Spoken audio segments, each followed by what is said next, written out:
শোনা যাচ্ছে? হ্যাঁ স্যার, শোনা যাচ্ছে। মিউট করে দাও।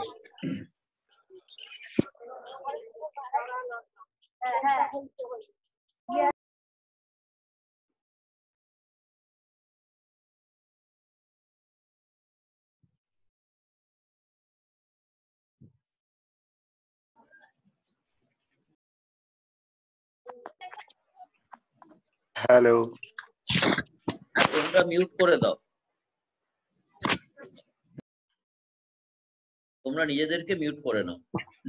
বেশ।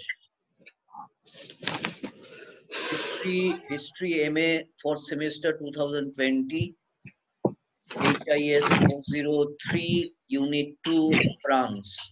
Online class taken by Gautam Chandra Rai on 6th May at 10 AM. বেশ, আজকে দেখা যাক ফ্রান্স শেষ করা যায় কিনা। হবে না যতটা দূর এগোনো যায়। আমার যতদূর মনে পড়ছে আমি 1815 1830 এই সময়কালটা শেষ করেছিলাম, তাই তো? 1830 থেকে 48 এই সময়কালটা আজকে দেখব প্রথমে। 1830-এ ক্ষমতায় আসেন অর্লিয় রাজবংশের লুই ফিলিপ, নতুন সম্রাট লুই ফিলিপ, এবং তাকে সমর্থন করে দেশের বুর্জোয়ারা, দেশের ব্যবসায়ী শ্রেণী।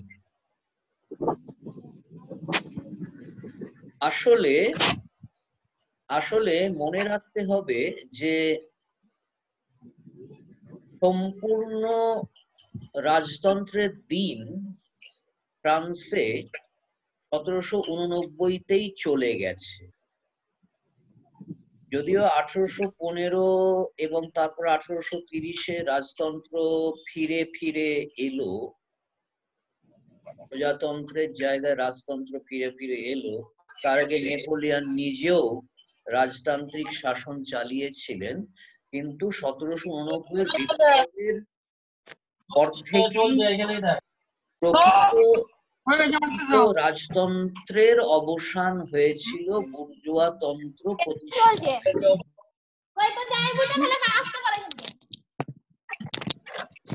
আচ্ছা, তোমরা সবাই নিজেরা মিউট করো,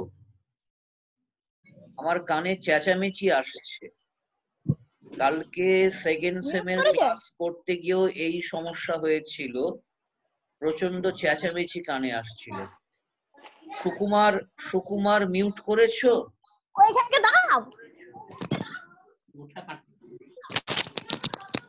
সুকুমার পাল মিউট করেছো? তারপর রেডমি একটা দেখছি মিউট নয়। হ্যাঁ, সুকুমার মিউট করেছো, রেডমি মিউট করেছো, ঠিক আছে। হ্যাঁ, একটু এটা করে রেখো আর কি। তো যেটা বলছিলাম, বললাম আরেকবার বলি আমি, এটা হচ্ছে 1830-এ লুই ফিলিপ ক্ষমতায় এলেন। তাকে সমর্থন করেছিল দেশের ব্যবসায়ী গোষ্ঠী। আস্তে আস্তে বলি, যদি তোমরা লিখে নেবে। আমি পরে চেষ্টা করব, আমার একটা বিরাট বড় একটা লেখা, ইংরেজি লেখা ইউনিভার্সিটি ওয়েবসাইটে আছে, আমি দেখবো যদি ওটাকে বাংলা করে তোমাদের কাছে পাঠানো যায়, একটু সময় লাগবে। আপাতত তোমরা লিখে নেবে। তো যেটা বলছিলাম, 1830-এ লুই ফিলিপ ক্ষমতায় এলেন, তাকে সমর্থন করেছিল দেশের বুর্জোয়া শ্রেণী, ব্যবসায়ীরা। বলছিলাম যে 1789-এই বিপ্লবের পরপরই প্রকৃত রাজতন্ত্রের অবসান হয়েছিল ফ্রান্সে, বুর্জোয়া তন্ত্র প্রতিষ্ঠার দিকে ফ্রান্স এগোয়। আর মানে 1815 এবং 1830-এ রাজতন্ত্র ফিরে ফিরে এলেও, এবং তার আগে নেপোলিয়নও নিজেও রাজতান্ত্রিক শাসন চালিয়েছিলেন, ফ্রান্স বদলে গিয়েছে। হ্যাঁ, দেশটা বুর্জোয়াদের জন্য তৈরি করা হচ্ছে, অর্থাৎ বুর্জোয়াদের স্বার্থটাই বড় হয়ে দাঁড়িয়েছে। অভিজাত তন্ত্র, সামন্ততন্ত্রের অবসান হয়ে গিয়ে প্রজাতন্ত্র এসেছিল, গণতন্ত্র এসেছিল, কিন্তু মনে রাখতে হবে যে এসব ক্ষেত্রে বুর্জোয়ারা মধ্যবিত্তরাই প্রধান হয়ে উঠেছে। ঠিক আছে, বেশ। এখন আমরা দেখেছি যে 1815-30 মধ্যে ফ্রান্সের শিল্প, ফ্রান্সের অর্থনীতি ক্রমাগত উন্নতি করে চলে। উন্নতির কারণ জনসংখ্যার ক্রমাগত বেড়ে চলা, দেশের মানুষের মধ্যে শিল্প পণ্যের চাহিদা বেড়ে চলা। কিন্তু এই সময়কার যে বৃদ্ধি, শিল্পক্ষেত্রে বৃদ্ধি বা সামগ্রিকভাবে জাতীয় অর্থনীতির যে বৃদ্ধি, এটা অত্যন্ত ধীর গতি বৃদ্ধি ছিল 1815 থেকে 30। বেশ, তার কারণ জনসংখ্যা এমন হারে বাড়েনি, মানুষের আয় এমন হারে বাড়েনি যে শিল্প পণ্যের চাহিদা দ্রুত বেড়ে গিয়েছে। বেড়েছিল কিন্তু ধীর গতি বৃদ্ধি। তার জন্য শিল্পের যে উন্নতি সেটাও, কৃষির যে বিস্তার সেটাও ধীর গতি হয়েছে। অন্যদিকে আমরা বলেছিলাম, আমি রিপিট করছি, অন্যদিকে আমরা বলেছিলাম যে ফ্রান্সের যে বৈদেশিক বাণিজ্য, যেটা একসময় রমরমা ছিল, খুব সমৃদ্ধ ছিল 18 শতকে, ফ্রান্সের বৈদেশিক বাণিজ্য সম্পূর্ণ ধ্বংস হয়ে গেছে। অতএব দেশের ব্যবসায়ীদের, দেশের শিল্পপতিদেরকে নির্ভর করতে হয়েছিল দেশের বাজারের। বিদেশের বাজারে ফ্রান্সে এমন কিছু তৈরি হতো না যার বিরাট চাহিদা ছিল। অতএব যে চাহিদাকে ভিত্তি করে শিল্পের অগ্রগতি এই সময়কার, এটা হয়েছিল দেশের বাজার, মানে দেশের ভেতরে মানুষের মধ্যে যে শিল্প পণ্যের চাহিদা, সেই চাহিদাকে ভিত্তি করে শিল্পে বৃদ্ধি এসেছে। কিন্তু যেহেতু এই চাহিদাটা অত্যন্ত কম, সেহেতু শিল্পোন্নতি তেমন হয়নি। এই অবস্থায় দেশের ব্যবসায়ীদের স্বার্থকে মাথায় রেখে বুর্জোয়া রাজপরিবার যেটা করলো, পূর্ব সরকার যেটা করলো 15 থেকে 30-এর মধ্যে, সেটা হচ্ছে সংরক্ষণের নীতি গ্রহণ করে। বাইরে থেকে আমদানি শুল্ক এমন বাড়িয়ে দেওয়া হলো যে বাইরে থেকে জিনিস ফ্রান্সে ঢুকতে দেওয়া হবে। কারণ বাইরের জিনিস ফ্রান্সে ঢুকলে দেশের মানুষ বাইরের জিনিস কিনবে, ফ্রান্সে তৈরি হওয়া জিনিস কিনবে না।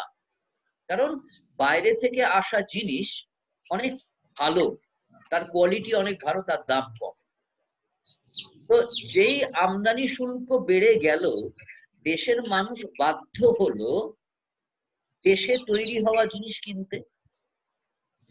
এই সংরক্ষণের নীতি হচ্ছে 1815 থেকে 1830-এর মধ্যে যে সময়কাল, তার দ্বিতীয় লক্ষ্য। প্রথম লক্ষণ 15 থেকে 30, আবার বলছি, প্রথম লক্ষণ হচ্ছে বৃদ্ধি, কিন্তু ধীর গতি বৃদ্ধি, কারণ বলে দিয়েছি। 2 নম্বর লক্ষণ হচ্ছে রক্ষণশীল নীতি, বাণিজ্য নীতি, কারণটা বলে দিয়েছে। আর 3 নম্বর লক্ষণ হচ্ছে, যেহেতু এই রক্ষণশীল নীতির সাহায্যটা ব্যবসায়ীরা পেল, যেহেতু তারা নিরুৎসাহ হয়ে পড়ল, যেহেতু তারা টিকে যাওয়ার সুবিধাটা সরকারের কাছ থেকে পেয়ে গেল, তাদের মধ্যে থেকে উদ্যম হারিয়ে গেল।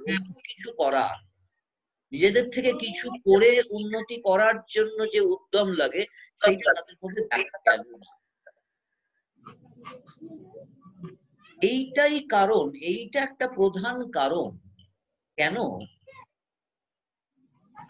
পূর্ব সরকারের পতন হলো 1830 এবং অর্লিয় রাজবংশ এলো ক্ষমতায়। তার আগে 1800, এবার আমরা নতুন জায়গায় যাচ্ছি, 1827 থেকে 1830-এর মধ্যে অর্থনৈতিক মন্দা ঘটে গেছে। এই অর্থনৈতিক মন্দাকালেই লুই ফিলিপের ক্ষমতায় আসা, এবং দেশের বুর্জোয়ারা তারা ইতিমধ্যে উন্নতি করা শুরু করলেও তারা এতদূর উন্নতি করতে পারেনি যে তারা সন্তুষ্ট হতে পারে। অতএব তারা নতুন যে সম্রাট লুই ফিলিপের কাছে তারা বাড়তি কিছু আশা করেছিল। এই আশার জন্যই, এই আশাকে ভিত্তি করেই তারা তাকে ক্ষমতায় নিয়ে আসে। ঠিক আছে, তাহলে 1815 থেকে 30-এর বলে রাখি প্রথমেই, 1815 থেকে 30-এর মধ্যে যে লক্ষণগুলো আমরা দেখছি, আমরা কিন্তু 1830 থেকে 1848-এর মধ্যে সেই লক্ষণগুলোই দেখব। অর্থাৎ রাজতন্ত্র বহাল থাকছে, বুর্জোয়াদের স্বার্থটা বহাল থাকছে, এবং বুর্জোয়াদের স্বার্থ রক্ষার তাগিদে সরকার কিছু কিছু পদক্ষেপ করছে। এবার সেইগুলোতে আমরা যাব। বিশেষ কিছু হয়নি এই সময়। অর্থাৎ যেটা আমরা বলতে চাইছি এবং যেটা আমরা পরের পর্ব সম্বন্ধে বলতে পারি, আগেই বলে নিই, এই পর্বে 1830 থেকে 48-এর মধ্যে অভিনব কিছু হয়, বৈপ্লবিক কিছু হয়, আমূল পরিবর্তন তেমন কিছু আসে। যা চলছিল তেমনই চলতে থাকে, শুধু গতিটা কিছুটা বেড়ে গিয়েছিল, যেহেতু সরকার উদ্যোগী হয়েছিল আর পেছনে ছিল বুর্জোয়া শ্রেণীর সাপোর্ট বা সমর্থন। গতিটা বেড়ে গিয়েছিল, উন্নতির গতিটা কিছু দূর বেড়ে, নতুন কিছু হয়। তাহলে প্রথম কথা হচ্ছে কি হয়েছিল এই সময়? প্রথম কথা হচ্ছে যে ঋণ ব্যবস্থার উন্নতি, আধুনিক যে ঋণ ব্যবস্থার উন্নতি ইতিমধ্যে শুরু হয়েছিল আগের সময়কালে, এই সময় তা অব্যাহত থাকে। মনে রাখবে, আধুনিক ঋণ ব্যবস্থার পতন করার জন্য প্রথম নেপোলিয়ন তিনি 1800 সালে ব্যাংক অফ প্যারিসের প্রতিষ্ঠা করেছেন। তাহলে দেশের অর্থনীতিকে গড়ে তুলতে বুর্জোয়াদের সুবিধার্থে 1800 সালে প্রথম নেপোলিয়ন ব্যাংক অফ প্যারিসের প্রতিষ্ঠা করে। বেশ, এই সময় যেটা হলো, সরকারের উৎসাহে, সরকারের সমর্থনে গোটা দেশ জুড়ে ছোট ছোট শহরে এবং রাজ্যগুলিতে, অর্থাৎ অঞ্চল স্তরে, স্থানীয় স্তরে অসংখ্য ছোট ছোট ব্যাংক গড়ে উঠে। অর্থাৎ এতদিন যে ব্যাংক অফ প্যারিসের উপর নির্ভর করে অর্থনীতি চলছিল, এই সময় দেখা যাচ্ছে ব্যাংক অফ প্যারিস নয়, উদ্যোগী হচ্ছে ছোট ছোট শহরের, বিভিন্ন রাজ্যের, বিভিন্ন স্থানের ছোট ছোট ব্যাংক। এই ব্যাংকগুলি বিভিন্ন ক্ষেত্রে, অর্থনীতি বিভিন্ন ক্ষেত্রে বিনিয়োগ করা শুরু করছে। ঠিক আছে, আমি নাম বলছি কয়েকটা। এবং এই যে ব্যাংকগুলো, এই ব্যাংকগুলো প্রতিষ্ঠা করেছিল বিভিন্ন ব্যবসায়ী পরিবার। এই ব্যাংকগুলো প্রতিষ্ঠা করেছিল বিভিন্ন ব্যবসায়ী পরিবার, প্রাইভেট ব্যাংক। এবং এই ব্যবসায়ী পরিবারগুলি ঠিক করে নিয়েছিল যে কে কোন ক্ষেত্রে বিনিয়োগ করবে। আমি কয়েকটা মাত্র নাম বলছি, নিজেদের মধ্যে ভাগাভাগি করে নিয়েছি। যেমন ধরো রথচাইল্ড পরিবার, রথ দন্তেশ্বর, রথচাইল্ড পরিবার প্রধানত সরকারের জন্য আর রেল সংস্থাগুলিতে বিনিয়োগ করেছিল। রথচাইল্ড পরিবার সরকারের জন্য বিনিয়োগ করেছিল আর রেল কোম্পানিগুলোতে বিনিয়োগ করেছিল। হটিনজেন পরিবার, হটিনজেন পরিবার লগ্নি করেছিল বৈদেশিক বাণিজ্যে মাত্র।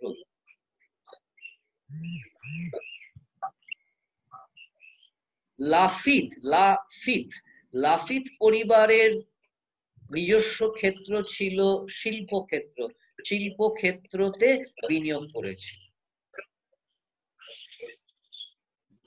আসলে দেশের অর্থনীতি তখনো এত বড় হয়ে যায়নি যে, দেশের অর্থনীতি তখনো এত বড় হয়ে ওঠেনি যে সব ক্ষেত্রে সবার জায়গা হবে। যে কারণে ফরাসি ব্যবসায়ী পরিবারগুলো নিজেদের মধ্যে সমঝোতা করে অর্থনীতিকে কয়েকটা ভাগে ভাগ করে নিয়েছে। তাতে সবার লাভ, অযথা প্রতিযোগিতা তারা অ্যাভয়েড করেছে।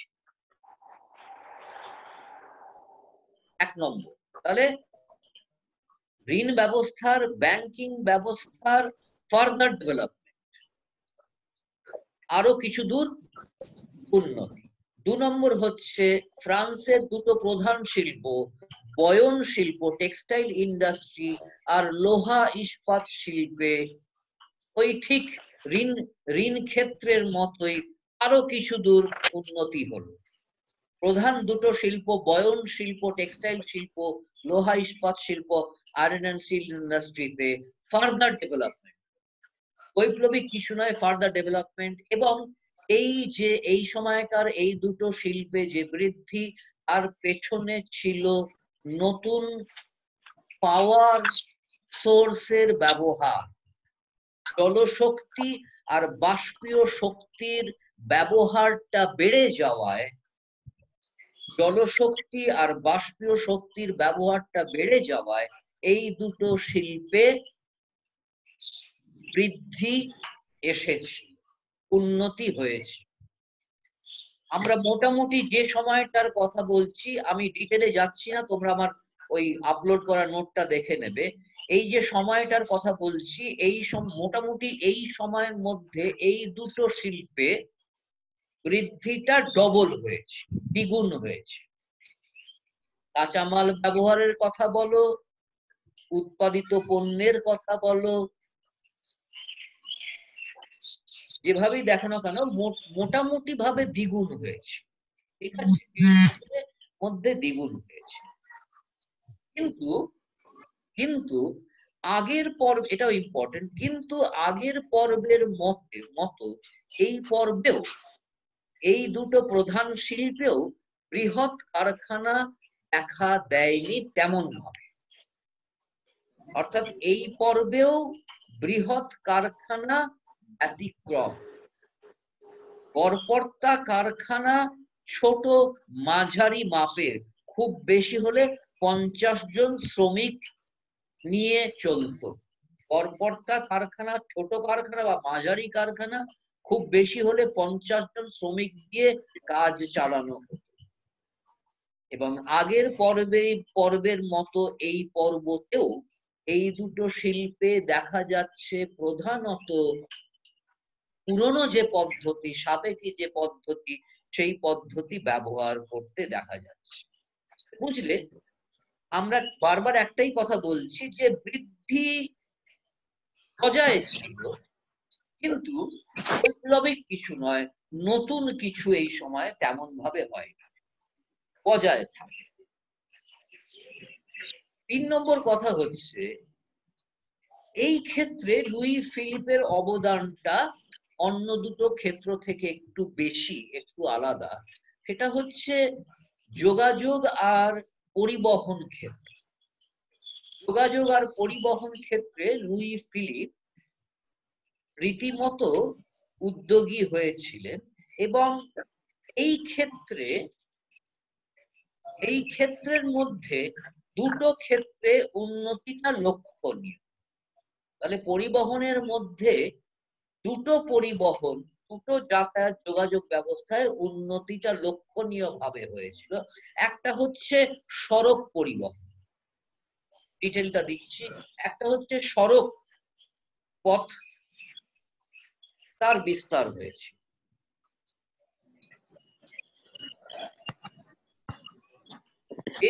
গোটা দেশ জুড়ে অসংখ্য সড়ক তৈরি হয়েছিল, রাস্তা তৈরি হয়েছিল। উদ্দেশ্য ছিল দেশের প্রধান যে কেন্দ্রগুলি, শহর এবং শিল্পাঞ্চল, সেগুলির সাথে দেশের প্রত্যন্ত অঞ্চলগুলিকে যুক্ত করা। একটা অর্থনৈতিক সিদ্ধান্ত, এটা আমরা ধরে নেব। অর্থনৈতিক কারণে দেশের প্রধান শহর, প্রধান শিল্প কেন্দ্রগুলিকে দেশের প্রতিটা অঞ্চলের সঙ্গে যুক্ত করার উদ্দেশ্যে অসংখ্য সড়ক পথ তৈরি হয়েছে। তৈরি হয়েছিল 250টারও বেশি সাঁকো, ব্রিজ।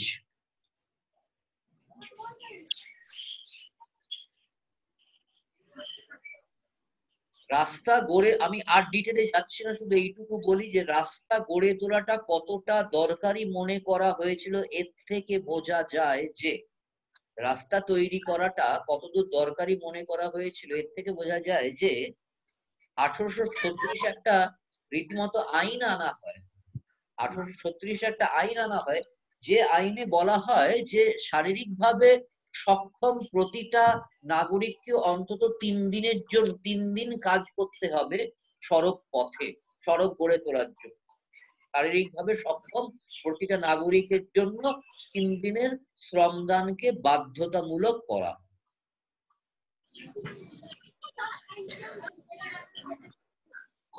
উন্নতি হয়েছিল অভ্যন্তরীণ জল যাতায়াত ক্ষেত্রেও।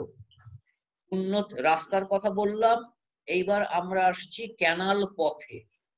ক্যানাল পথগুলিরও বিস্তার হয়েছে। 1830 থেকে 1848 মধ্যে প্রায় 2000 কিলোমিটার ক্যানাল গড়ে উঠেছিল ফ্রান্সে।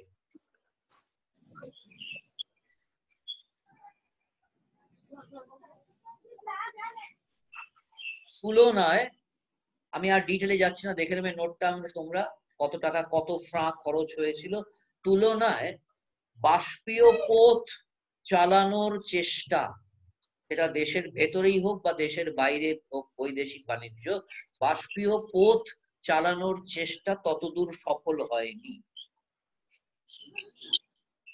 ব্রিটেন আর মার্কিন যুক্তরাষ্ট্রের তুলনায় ফ্রান্স এই ক্ষেত্রে পিছিয়ে থাকে, যদিও পৃথিবীর 3য় বৃহত্তম হয়ে উঠেছে।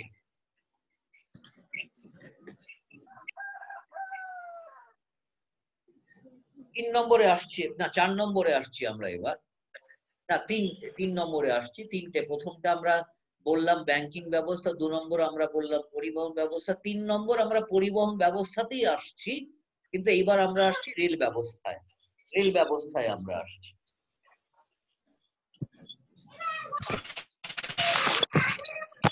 1830-এর দশকের গোড়াতেই ফ্রান্সে ধীরে ধীরে রেল ব্যবস্থা গড়ে উঠতে শুরু করেছে। বেশ, 1830-এর দশকের গোড়াতেই ফ্রান্সে ধীরে ধীরে রেল ব্যবস্থা গড়ে ওঠা শুরু করেছিল। অ্যাকচুয়ালি প্রথম রেল চলেছিল 1887। তো 1830-এর দশকে এটা অব্যাহত থাকে, কিন্তু কিন্তু প্রথম দিককার এই রেলের গড়ে ওঠাটা হয়েছিল স্থানীয় স্তরে, এবং প্রথম দিককার রেল গড়ে ওঠাটার দায়িত্ব নিয়েছিল স্থানীয় স্তরের ব্যবসায়ীরা নিজেদের সুবিধার জন্য।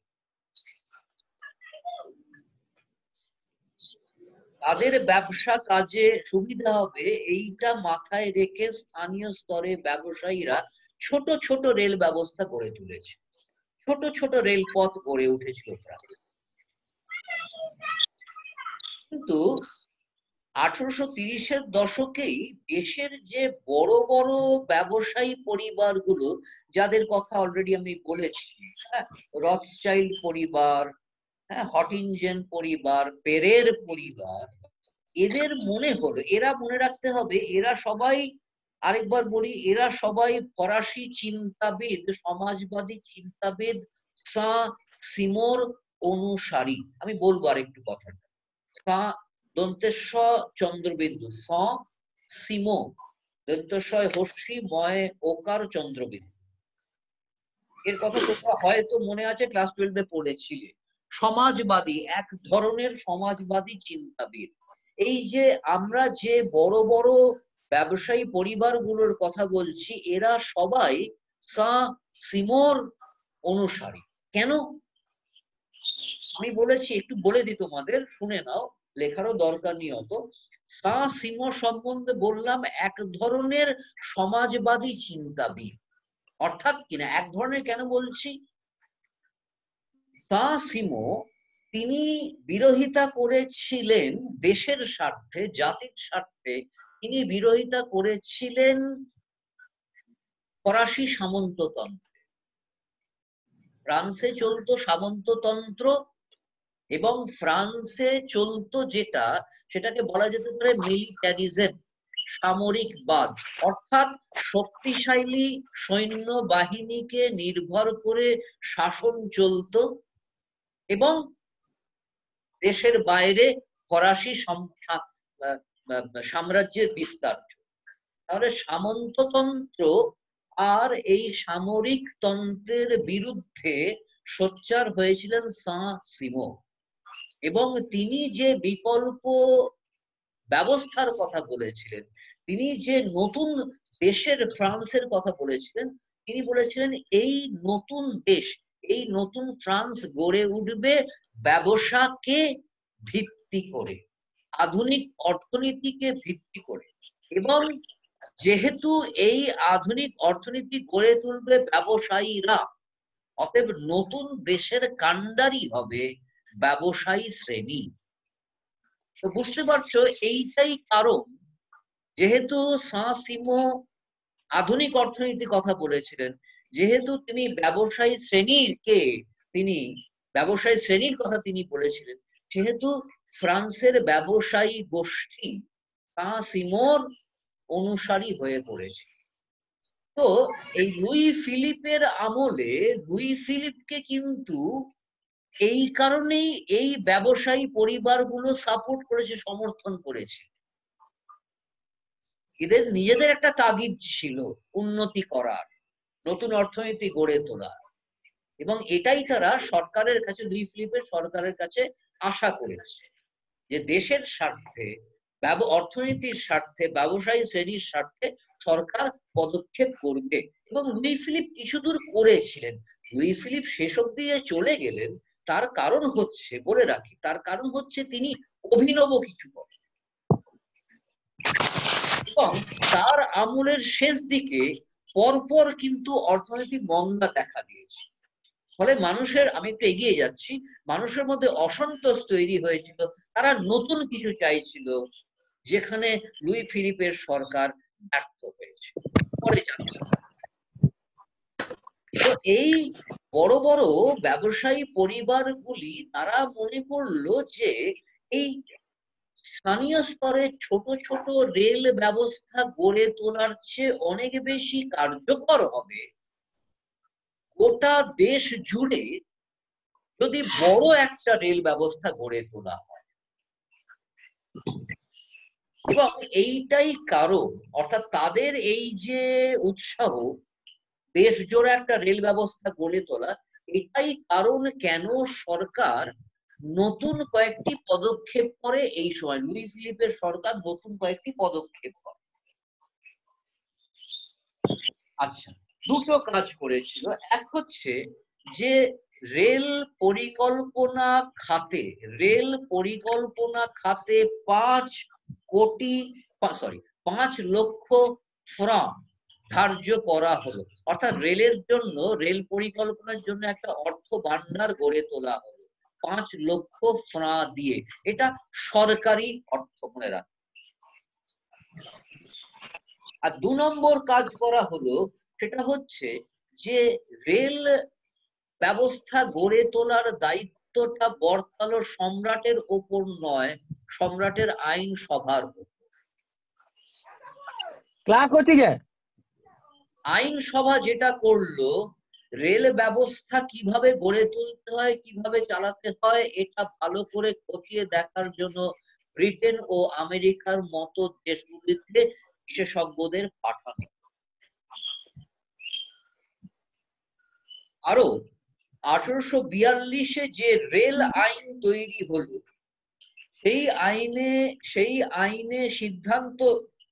সেই আইন অনুযায়ী সিদ্ধান্ত নেওয়া হলো যে সরকারি ও বেসরকারি উদ্যোগ, যৌথ উদ্যোগে রেল ব্যবস্থা গড়ে তোলা হবে।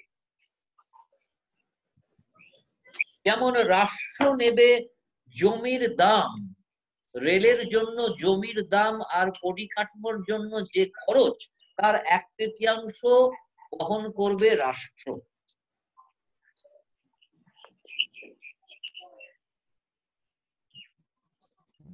রেল চালানোর গুরুত্বপূর্ণ দায়িত্বটা বর্তালো বেসরকারি রেল কোম্পানিগুলির ওপর, যেমন ইংল্যান্ডে হয়েছিল, যেমন পরবর্তীকালে আমাদের দেশে হয়েছে। কিন্তু এই নিয়ে চাপান উতর চলতে থাকে, অর্থাৎ সরকার কতটা দায়িত্ব নেবে, বেসরকারি সংস্থাগুলো কতটা দায়িত্ব নেবে, এই চাপান উতর চলতে থাকে বলে রেলের বিস্তার চলতে থাকলেও খুব বেশি হয়নি। যার জন্য দেখা যাচ্ছে যে 1848 যখন লুই ফিলিপের সময় শেষ হচ্ছে, 1848 ফ্রান্সে মাত্র 1830 কিলোমিটার রেলপথ তৈরি হয়েছে। 1848 অবধি, 48 পর্যন্ত মাত্র 1830 কিলোমিটার রেলপথ তৈরি হয়েছে।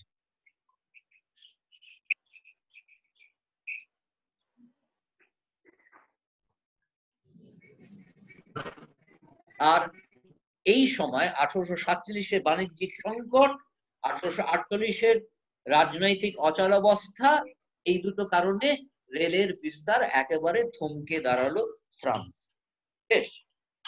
শেষ করলাম। মোদ্দা কথাটা মনে রাখবে যে 1830 থেকে 1848 মধ্যে আগের মতোই চলেছিল, কিছু দূর বেশি বৃদ্ধি উন্নতি হয়েছিল, নতুন কিছু হয়নি, বৈপ্লবিক কিছু হয়নি। আচ্ছা, এইবার আমরা আসছি 1850 থেকে 1870 সময়কাল। এই সময়কালটা দিয়ে আমাদের আলোচনাটা শেষ করবো, এরপর আমরা জার্মানিতে চলে যাবো। আজকে শেষ হবে না, পরশু শেষ করে দেওয়ার চেষ্টা করব। 1850-70 সময়কাল। আজকে আমি ইন্ট্রোডাক্টরি কয়েকটা কথা বলবো না। এটা হচ্ছে যে এই সময়কালকে তৃতীয় নেপোলিয়নের সময়কাল, সম্রাট তৃতীয় নেপোলিয়নের সময়কাল, এই সময়কালকে কিছু কিছু ঐতিহাসিক ফ্রান্সের টেক অফ পর্ব বলে চিহ্নিত করেছে।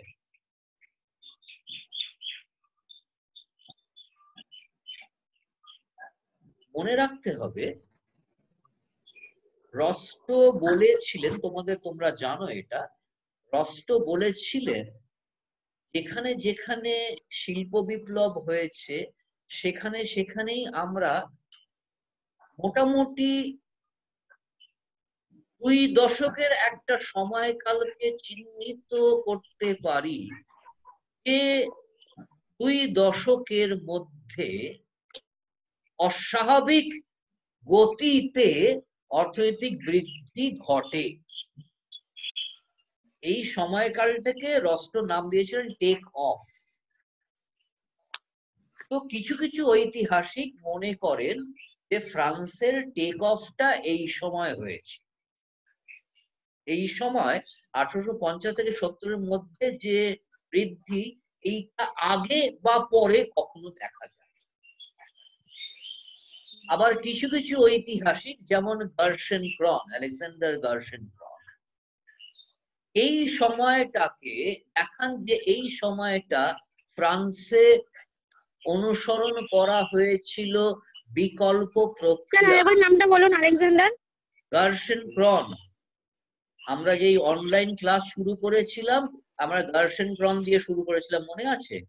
আলেকজান্ডার গার্সেন ক্রন, গয় আকার তালিবর শয় রেফ একার ন, কয়রফলা ন। তো গার্সেন ক্রন, আলেকজান্ডার গার্সেন ক্রন বিকল্প প্রক্রিয়ার তত্ত্বের কথা বলেছিলেন। তো তিনি দেখান যে ফ্রান্স, তিনি এই সময়কালটাকে আসলে চিহ্নিত করেন। গার্সেন ক্রন এই তৃতীয় নেপোলিয়নের সময়কালটাকে চিহ্নিত করেন, তার যে বিকল্প প্রক্রিয়ার যে তত্ত্ব সেটাকে প্রমাণ। আমি আসছি। একটা কথা শুধু এখানে বলে নিই যে এই সময়কালে রাষ্ট্র অসাধারণ উদ্যোগী হয়ে উঠেছে, এবং রাষ্ট্রের এই উদ্যোগী হয়ে ওঠাটা বিকল্প প্রক্রিয়ার প্রধান একটা লক্ষণ, আর এটাই ফ্রান্সে হয়েছে। তাহলে টেক অফ কেন বলা হচ্ছে? কারণ এই সময় যে গতিতে অর্থনৈতিক বৃদ্ধি হয়েছিল ফ্রান্সে আগে বা পরে কখনো হয়নি। অতএব কিছু কিছু ঐতিহাসিক এই সময়কালটাকে টেক অফ পর্ব বলে চিহ্নিত করে। আর এই সময়কালটাকে আবার বিকল্প প্রক্রিয়ার সময় বলে ধরা হয়, কারণ এই সময়কার সর্বপ্রধান লক্ষণ হচ্ছে রাষ্ট্র দ্বারা উদ্যোগ নেওয়া অর্থনীতি ক্ষেত্রে, যেটা বিকল্প প্রক্রিয়ার অন্যতম প্রধান। হচ্ছে 1 নম্বর কথা। 2 নম্বর কথা হচ্ছে যে তৃতীয় নেপোলিয়ন যে পরিস্থিতিতে ক্ষমতায় এসেছিলেন, সেই পরিস্থিতির সাথে তার যে কাকা প্রথম নেপোলিয়নের ক্ষমতায় আসার পরিস্থিতির একটা মিল আছে। তৃতীয় নেপোলিয়ন যে পরিস্থিতিতে ক্ষমতায় এসেছিলেন, ক্ষমতা অর্জন করেছিলেন, প্রথম নেপোলিয়নও সেই ধরনের পরিস্থিতিতেই ক্ষমতায় এসেছিলেন। অর্থনৈতিক মন্দা, অর্থনৈতিক অচলাবস্থা, রাজনৈতিক অচলাবস্থা।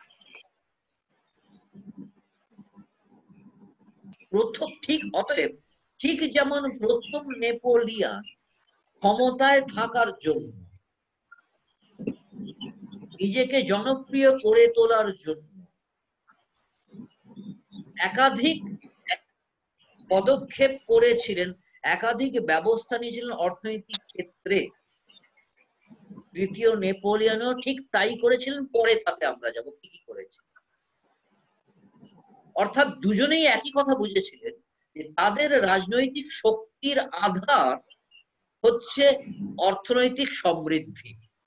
অর্থনৈতিক সমৃদ্ধি থাকলে চললে দেশের মানুষ তাদেরকে সমর্থন করবে। তৃতীয় নেপোলিয়ন ঠিক এই কাজটা করেছিলেন, আমরা পরে যাব, আজকে হবে না।